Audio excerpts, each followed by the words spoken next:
Runtime target * 8 to 10 minutes. Tone * redemption. From nothing to everything. The decision that changed everything. In 1995, a 23-year-old man opened his wallet and found exactly $7 and a few cents. That was everything he had to his name. No home. No job. No prospects. Just $7 and a decision to make. His name was Dwayne Johnson. And $7 would become the most important number of his life. This is the come up. The come up. The Rock, the $7 story. Before he was The Rock. Before he was Hollywood's highest paid actor. Before he was a billionaire brand, a tequila mogul, and the most recognizable face on the planet, Dwayne Johnson was broke. Not between jobs broke. Not figuring things out broke. Evicted. Sleeping in a car. Calling his parents for money he knew they didn't have. To understand how he got there, you have to understand where he came from.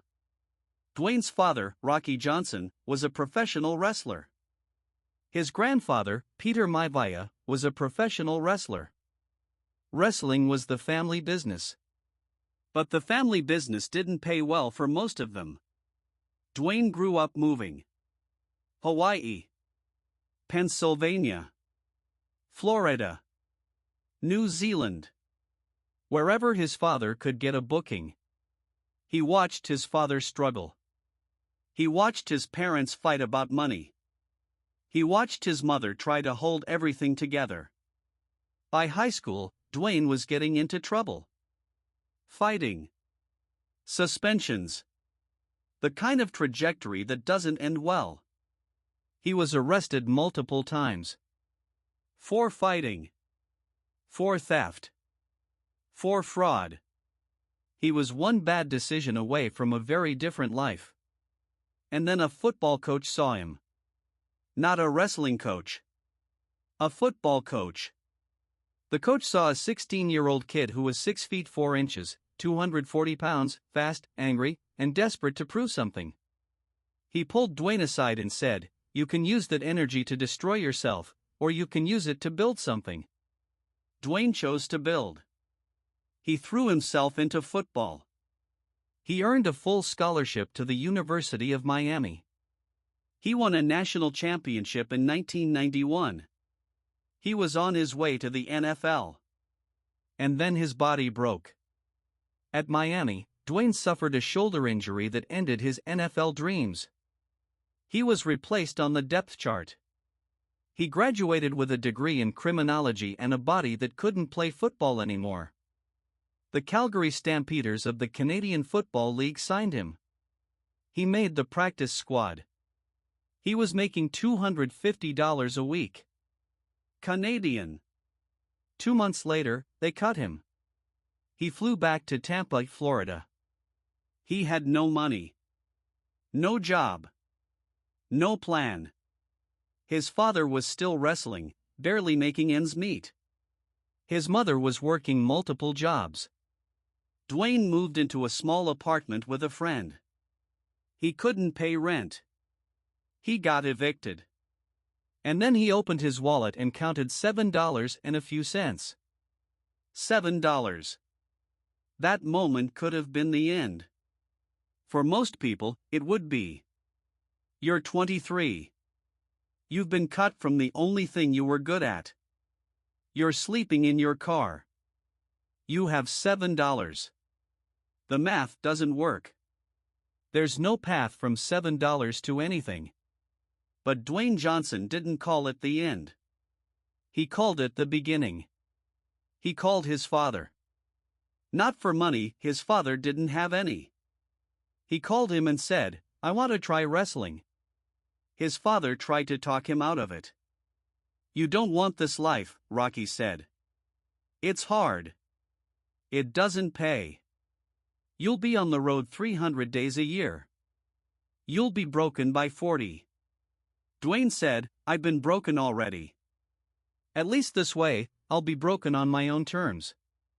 He started training. Not in a fancy gym. in a dusty wrestling school in Tampa. His father taught him the basics. He learned how to fall, how to sell, how to talk, how to connect. He wrestled in small towns, high school gyms, county fairs. He wrestled for $40 a night, sometimes less. He drove his own car from town to town, sleeping in the back seat because he couldn't afford a hotel. And then, in 1996, the WWF called. They wanted him to come in as a character, a clean-cut, smiling good guy named Rocky Maivia. The crowd hated it. They chanted, "Die, Rocky, die." They booed him mercilessly. They rejected everything about the character. The smile, the outfit, the catchphrases. It was all wrong. Most wrestlers would have quit, or gotten bitter, or blamed the audience.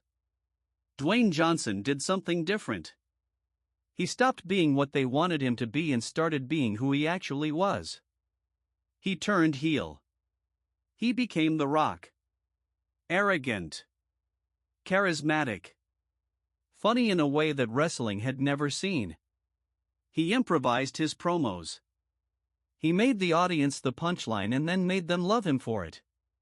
And within 2 years, The Rock became the most electrifying man in sports entertainment. Not because the company pushed him, because he pushed himself. He took a character that was supposed to fail and made it the biggest thing in professional wrestling. From there, the world opened up. The Scorpion King, $5.5 million for his first movie role. A record for a first-time actor. Then The Rundown. Then Walking Tall. Then Fast and Furious. Then Jumanji. Then HBO's Ballers. By 2020, Dwayne Johnson was the highest-paid actor in Hollywood. Twice. His production company, $7 Productions, is named after that moment, the $7 that changed everything. He built a tequila brand, Terramana, that sold over 1 million cases in its first year. He launched a fitness line with Under Armour. He owns the XFL. But here's what most people miss: every single one of those ventures started from the same place. A man who had nothing and decided that nothing wasn't a limit. It was a starting point. The $7 story isn't about money. It's about what you do when you have nothing left to lose. Dwayne Johnson didn't succeed because he was talented. Lots of people are talented. He didn't succeed because he was big. Lots of people are big. He succeeded because when he hit rock bottom, he didn't ask for a way out. He asked for a way forward. And the way forward wasn't given to him. He had to build it himself. In a dusty wrestling school. In $40 a night matches. In front of crowds that hated him. $7 isn't a number. It's a reminder. It's what you have when everything is gone. And what you do with that moment, that's who you actually are. This is the come up. Next time, Michael Jordan was cut from his high school team. The rejection that built the most competitive athlete in history. Subscribe. Turn on notifications. I'll see you at the bottom. The come up. Subscribe. Next, Michael Jordan.